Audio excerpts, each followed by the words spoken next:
Weapons are made for war. It is their purpose, and a weapon that cannot fight is not a useful one. Not all are forged in battle, however, and the forces that drive us apart can equally unite us. The FAL, a classic Cold War rifle used the world over. A design that shed wartime wood for the modern age. So, how did the notion of a NATO standard rifle come about? What obstacles stood in its way? And, in games, why is such a widely used weapon a relatively rare sight? The year is 1945. War had left millions dead, cities in ruins, and a collective will for a long-lasting peace. It was a time of treaties and unions, with wounded nations shoring support in case of future conflict. The seed of a new European Union was planted in the Treaty of Brussels, a pledge of mutual defence between Britain, France, and Benelux, lest the Nazis ever return. As the dust settled, it was clear that Germany was no longer a threat, but the massive manpower and nuclear weapons of the Soviets were another story. Nobody was more concerned by the rise of communism than the United States, and thus the North Atlantic Treaty was drafted, extending the zone of mutual defence to cover the US, Canada, Denmark, Iceland, Italy, Norway, and Portugal, with Greece, Turkey, and West Germany joining shortly after. With the establishment of NATO, a clear line in the sand was drawn between the First and Second World. A deterrence that had a chilling effect on military action, ensuring the Cold War stayed that way. NATO's role was to organise effective cooperation between each member's military, proposing standardisation for procedures, communication, equipment, and ammunition.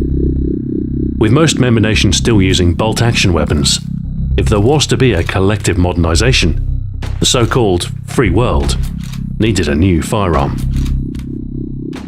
FN FAL were key innovators in the early 20th century, well noted for their self-loading firearm designs, and for the work of John Browning. After his death in 1926, work continued in the hands of FN's chief weapons designer, Dieudonné Sève. He was the man responsible for finishing the Browning high power, but he would become better known for his gas-operated rifles. The first was the FN Model 1949, or the SAFN, a capable semi-automatic rifle, but its non-progressive design relegated it to a prior era. Sève's next project would shed such conservatism and attempt to define the next generation of small arms. With select fire capability, removable magazines with a 20-round capacity, and reliable self-loading function regardless of ammunition, compared to the wooden weapons it would replace, this new, light, automatic rifle would be state-of-the-art. Inspired by the 7.92mm Kurz cartridge fired by the German Sturmgewehr, the FAL was originally designed to fire intermediate rounds, just like a modern assault rifle. The experimental .280 British was the prime caliber contender, a small, high-velocity round which retained rifle-grade ballistics while lessening recoil and necessary weight. The FAL was to be a truly modern rifle, firing the perfect round. What could go wrong? America's doctrine demanded power. .30 caliber was the minimum acceptable man-stopper, and in their dominant position, they dug their heels. And so, the new rifle was retooled for the more powerful .308 Winchester round, eventually becoming the NATO standard 7.62mm cartridge. Despite getting their way, America snubbed the foreign-made rifle after testing, instead electing the homegrown M14. The dream of a universal weapon destroyed. The advanced use of intermediate cartridges delayed. Even so, from its first production in 1953, the FAL still saw massive adoption. It has been used by over 90 countries, and over 2 million rifles have been manufactured. It was the NATO equivalent of the AKM through its widespread service, earning it the title, the right arm of the free world.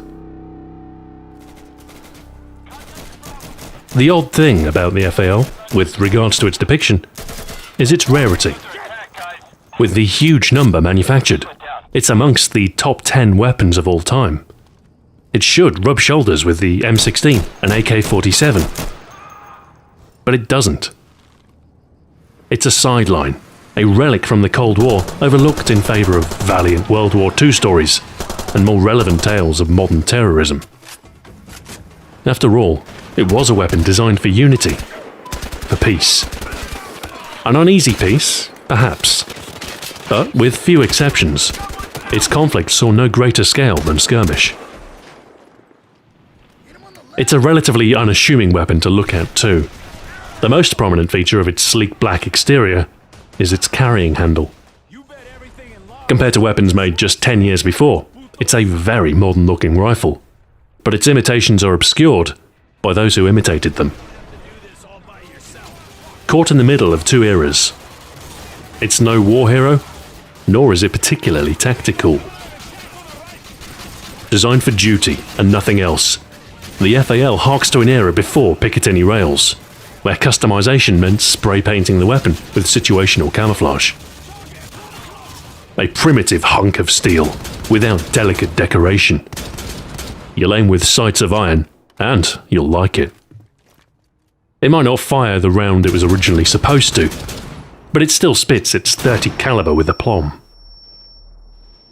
It is unapologetically powerful, as perhaps a battle rifle should be, and leaves no wish for more. But such power is not without detriment. The recoil is significant by modern standards, and while a typical rifleman is no stranger to such force, the bolt actions of yore lacked the FAL select fire. Simply put, a relatively lightweight firearm discharging a full power cartridge, full auto, at some 700 rounds per minute, is unusable. Stay close. And so, the FAL served primarily in single fire, which in most circumstances is fine, conserving ammunition and ensuring more accurate shots. Combat was evolving, however, and individual marksmanship was an ever-decreasing factor in modern combined arms doctrine. Towards the end of the 20th century, the benefits of intermediate cartridges were increasingly clear. Compared to modern assault rifles, the FAL was too long, too heavy, and too difficult for some to handle.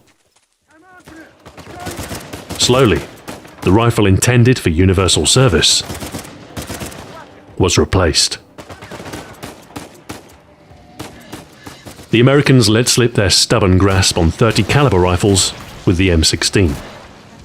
The Austrians adopted the AUG, the Belgians the FNC, the British the L85, all bearing the new standard of the 5.56mm round. However, the FAL endures. Like the AKM, it's too common to ever fall entirely out of favour, and it still turns up in all sorts of places.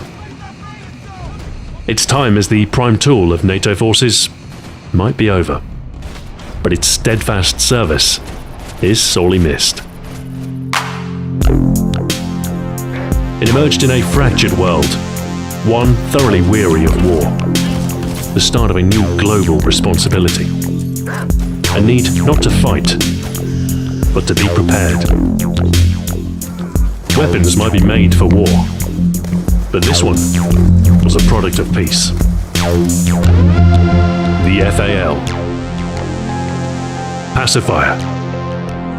Sentinel. Stalwart friend.